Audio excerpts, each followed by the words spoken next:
ലോകത്തിലെ രണ്ടാമത്തെയും ഏഷ്യയിലെ ആദ്യത്തെയും ലിഫ്റ്റ് ഇന്ത്യയിലാണെന്ന് പറഞ്ഞാൽ നിങ്ങൾ വിശ്വസിക്കൂ?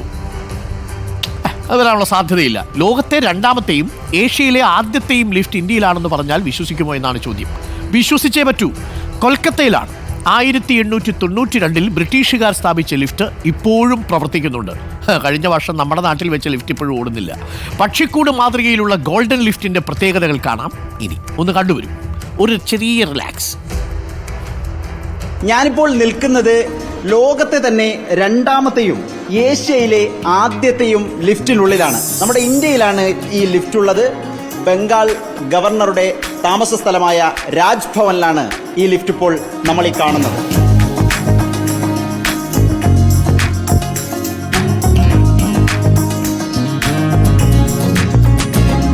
പതിറ്റാണ്ടുകളുടെ പഴക്കമുള്ള ഈ ലിഫ്റ്റിന് ചില പ്രത്യേകതകൾ കൂടിയുണ്ട്. ഈ ലിഫ്റ്റിന് 2 ഗേറ്റുകൾ, 2 വാതിലുകളാണുള്ളത്.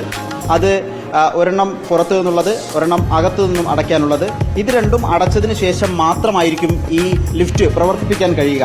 നമുക്ക് കാണാം, ഇതിപ്പോൾ ആധുനികമായി സജ്ജീകരിച്ചതാണ്. പക്ഷേ ഇവിടെ ഇങ്ങനെ ആയിരുന്നില്ല. ഇതിപ്പോൾ പുതുതായി നവീകരിച്ചതിൻ്റെ ഭാഗമായി ഇങ്ങനെയൊരു സംവിധാനം കൃത്യമായി ചെയ്തു വെച്ചിരിക്കുകയാണ്. 3 നിലകൾ, അതായത് ground floor, first floor, second floor എന്നിങ്ങനെ 3 നിലകളിലായിട്ടാണ് ഈ രാജ്ഭവൻ പ്രവർത്തിക്കുന്നത്. ഒന്നാമത്തെ സ്വിച്ചിൽ ഞെക്കുക, എവിടേക്കാണോ പോകേണ്ടത് ആ സ്വിച്ചിൽ ഞെക്കുക. പിന്നീട് നമുക്ക് 2-3 വേറെ ബട്ടണുകൾ കാണാം.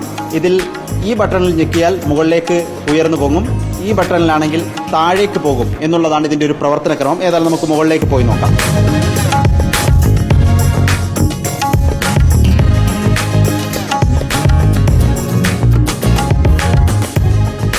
1803 ബ്രിട്ടീഷുകാർ നിർമ്മിച്ച ബംഗ്ലാവാണ് ഇപ്പോഴത്തെ പശ്ചിമ ബംഗാൾ രാജ്ഭവൻ.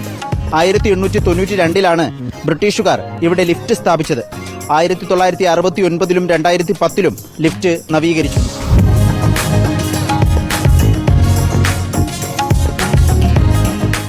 4 പേർക്ക് മാത്രമാണ് ഈ ലിഫ്റ്റിൽ നിൽക്കാൻ കഴിയുക. അതിൽ അധികം പേർക്ക് ഇതിൽ കയറാനാകില്ല എന്നാണ് ലിഫ്റ്റ് ഓപ്പറേറ്റർ തന്നെ പറയുന്നത്.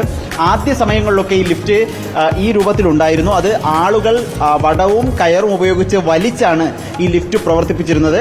എന്നാൽ പിന്നീട് ഇത് നവീകരിക്കുകയും നമ്മൾ നേരത്തെ കണ്ട ദൃശ്യങ്ങളിൽ കണ്ടതുപോലെ സ്വിച്ചുകളും മറ്റുമൊക്കെ സ്ഥാപിക്കുകയും മോട്ടോർ സ്ഥാപിക്കുകയും ചെയ്യുകയുമായിരുന്നു.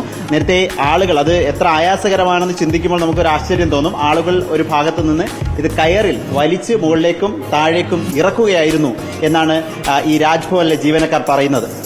ये लिफ्ट 1905 साल में ब्रिटिश सरकार बनाया था.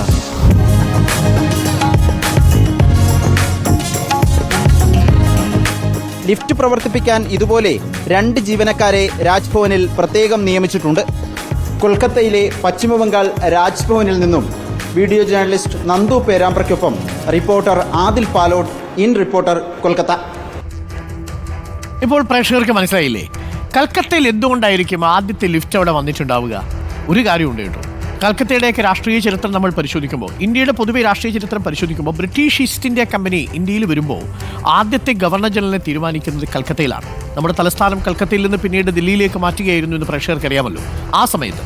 അപ്പോൾ കൽക്കത്തയിലെ ബംഗാൾ ഗവർണർ താമസിച്ചിരുന്ന സ്ഥലം, ആ സ്ഥലത്താണ് ആദ്യത്തെ ഈ സംവിധാനങ്ങളൊക്കെ വന്നത്. പിന്നീടാണ് ആ കൽക്കത്തയോടൊപ്പം മദ്രാസിയും ബോംബെയും അടക്കമുള്ള പ്രസിഡൻസികൾ ആ ബംഗാൾ ഗവർണർ ജനറലിൻ്റെ കീഴിലേക്ക് കൊണ്ടുവരുന്നത്. അതാണ് അതിൻ്റെ ഒരു പ്രധാനപ്പെട്ട കാര്യം. അപ്പോൾ കൊൽക്കത്ത ഒരു വലിയ രാഷ്ട്രീയ കേന്ദ്രമായിരുന്നു. ഇപ്പോഴും കൊൽക്കത്ത സന്ദർശിച്ചിട്ടുള്ളവർക്കറിയാം, അവിടെ ആ രാഷ്ട്രീയ സാംസ്കാരിക ജീവിതത്തിൻ്റെയൊക്കെ ശേഷിപ്പുകളുണ്ട്. പക്ഷേ ആ നാട്ടിലെ രാഷ്ട്രീയം നമ്മൾ കാണുന്ന രീതിയിലല്ല, പല രീതിയിൽ കൈവിട്ടുപോയി, പല രീതിയിൽ മാറി മറിഞ്ഞുകൊണ്ടിരിക്കുന്നു എന്നുള്ളതാണ്.